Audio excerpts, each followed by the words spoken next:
অসমখন প্ৰকৃততে কাৰ কোনে কাক নিদিয়ে অসম আৰু মই কৈছো আপোনালোকক আমি ল'ব নিদিও বাস এয়া অসম বিধানসভা সদনৰ পৰিৱেশ মিয়া মুছলমানক লৈ উত্তাল বিধানসভাৰ সদন আপোনালোকে মিয়া মুছলমান মানুহখিনিয়ে গোটেই অসম ল'বই মিয়া মুছলমানক অসম নিদিয়ে মুখ্যমন্ত্ৰী হিমন্ত বিশ্ব শৰ্মাই মই কৈছো সদনত শেহতীয়াকৈ ৰাজ্যত সংঘটিত হোৱা অপৰাধজনিত ঘটনাক লৈ মুখ্যমন্ত্ৰী ব্যৰ্থতা সন্দৰ্ভত প্ৰশ্ন তুলি বিধায়ক অখিল গগৈয়ে গৃহ বিভাগৰ পৰা মুখ্যমন্ত্ৰী পদত্যাগৰ দাবী তুলিছিল কৰিব লাগে নহলে মুখ্যমন্ত্ৰীয়ে গৃহমন্ত্ৰী পদত্যাগ কৰিব লাগে ঠিক আছে শিৱসাগৰ সমষ্টিত অসম চৰকাৰৰ মন্ত্ৰী ৰণোজ পেগু আৰু আৰক্ষী প্ৰশাসনৰ সন্মুখত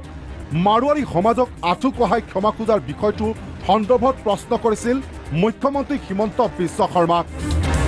আৰু তাৰ পিছতেই সদনৰ ভিতৰৰ পৰিৱেশ এয়া দিব লাগে একেখন মিটিঙত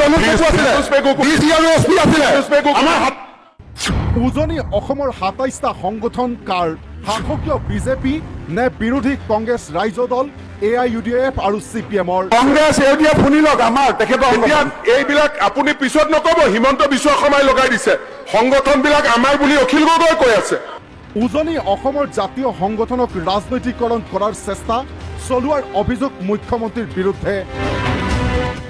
মুখ্যমন্ত্ৰীয়ে উত্তৰ দিয়াৰ বিপৰীতে কথাৰ টুইষ্ট দিয়াৰ অভিযোগ দেৱব্ৰতৰ শইকীয়াৰ মুখ্যমন্ত্ৰীয়ে সেইটোৱে কৰিব বিচাৰিছে যিখিনি সমস্যা সমাধান কৰিব পাৰি সেইখিনি তেখেতে কৰিবলৈ যত্ন কৰা নাই খালি কথাৰে টুইষ্ট কৰি পেলাই কথাখিনি কৈ আছে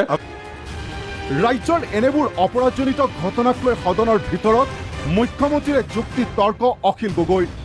অৱশেষত অধ্যক্ষই 10 মিনিটৰ সভা স্থগিত কৰিবলৈ বাধ্য হয় পুনৰ সদনৰ আৰম্ভণিতে মুখ্যমন্ত্ৰীক বিষয়টো সন্দৰ্ভত উভতি ধৰা অখিল গগৈক সদনৰ পৰা নিলম্বন কৰে অধ্যক্ষই মই এনেকে কোৱাৰ কাৰণে মোক এক্সপ্লেইন কৰিছে সাধাৰণ এক্সপ্লেইন হওক সাধাৰণ চাচপেনশ্যন হওক কিন্তু অসম বিধানসভা কেনেকৈ হিন্দু মুছলমানৰ সাম্প্ৰদায়িক ৰাজনীতিৰ এটা ঠাইৰূপে মঞ্চৰূপে ব্যৱহাৰ কৰিবলৈ কেতিয়াও অনুমতি দিয়া নহয় সদনৰ ভিতৰত উজনি অসমৰ মিয়া আৰু ২৭টাকৈ জাতীয় সংগঠনৰ নেতাক দিয়া জাননীক লৈ উত্তপ্ত পৰিস্থিতিৰ সন্দৰ্ভত মন্তব্য কৰে দেৱব্ৰত শইকীয়াই